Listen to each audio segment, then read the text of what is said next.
What are some of the most underrated categories that people often neglect to sell on Amazon?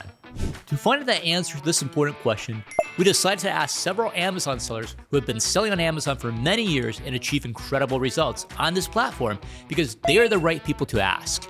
My name is Samuel, and let's get to business. Are there any underrated categories in Amazon you recommend people to look at to sell? In the shoes and clothes category, honestly, people often overlook children's clothing and children's shoes. So you can have a higher velocity and lower competition if you'll focus on the kids' departments.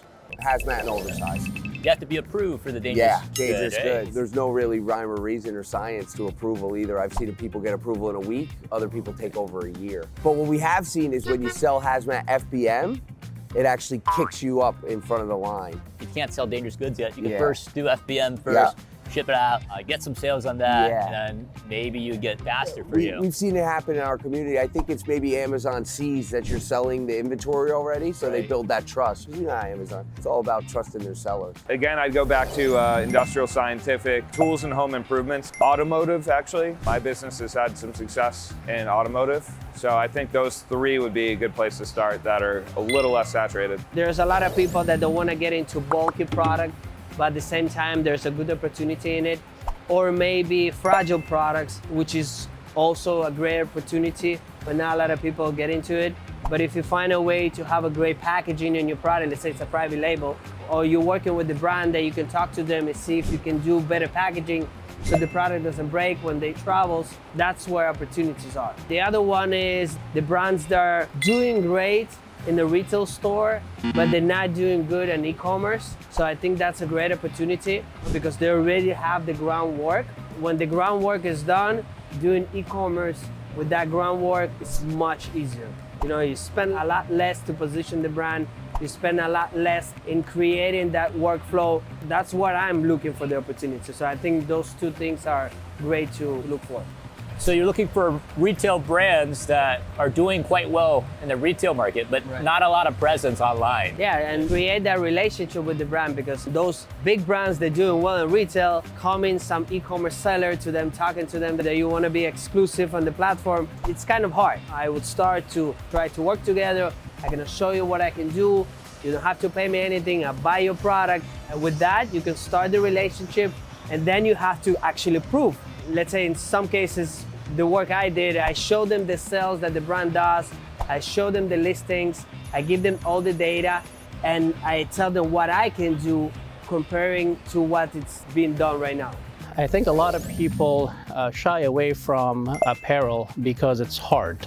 I'm not sure if it's underrated, but because it's hard, a lot of people don't jump into those.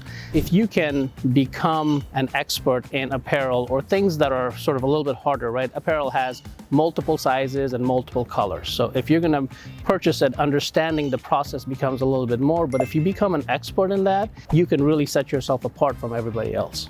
To me, it would be things like musical instruments and supplies. I've done very well in that category. Arts and crafts, you know, not many people really talk about it, but it's such a hot topic for the people that are in that community. They find a type of yarn that they like and they're gonna buy that over and over again, you know? And so arts and crafts is another one. And then I also like lawn and garden. I know that one can kind of get a little bit more saturated at times, depending on if you're looking at decorations and stuff. Ultimately, that's a great one to get into. And then if you're somebody that's willing to do the extra work and look at hazmat products or breakable things and just do the extra prep work, you can really separate yourself with that too.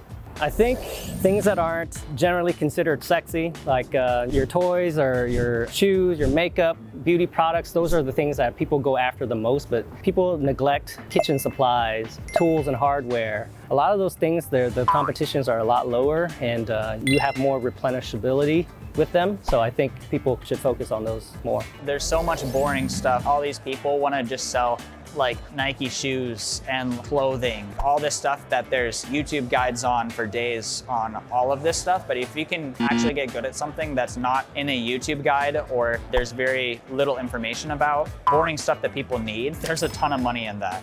That's tough to say because I only dabble in video games and toys. So I'm constantly researching toys, seeing what the hot new toys are, seeing what's being discontinued, because every year they will stop this line of toys and they'll bring out a newer version or a better version. maybe it's a different color, or that toy comes with a specific weapon that you can't get with the other toy, and then the value of that one will go up. So we're constantly searching. So we just kind of triple down on what we know, and we spent so much time researching what to buy that most people don't know, and that's kind of how we kind of avoid competition on Amazon ourselves. So by spending a lot more time researching, you can find these little underutilized products or categories that there's a high wall to get in. Exactly, yeah. We also do a lot of wholesale, and that was also a good benefit to us, is that I can walk into a wholesaler's warehouse or get a list, and I can quickly point out, oh, that's been discontinued for 2 years. Okay, that's good. That's going to be good, and then we can buy the stuff that's discontinued, and we can own the market that way if we can able to buy out the wholesaler and control the market, because we won't have competition coming in.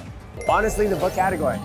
Almost all booksellers buy them at the thrift store, or they do bulk books, or they get them out in their local area. There's very few people who do online book arbitrage. So even here is a great example of that. We're at Miami Sellers Conference.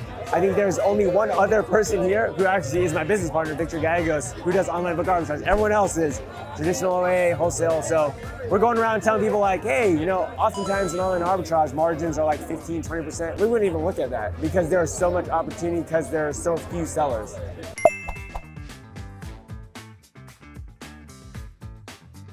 All right, those are the most underrated categories that we covered in this video. By the way, you should also utilize BQool Repricer for your Amazon business. Here are a few facts about BQool. We have been in the market for over 10 years. We offer 8 different AI rules that can help you win the Amazon buy box, and we don't charge you differently based on your sales revenue. Check out the BQool AI Repricer with a 14-day free trial starting at just $25. No credit card is needed. I'll see you in our next episode.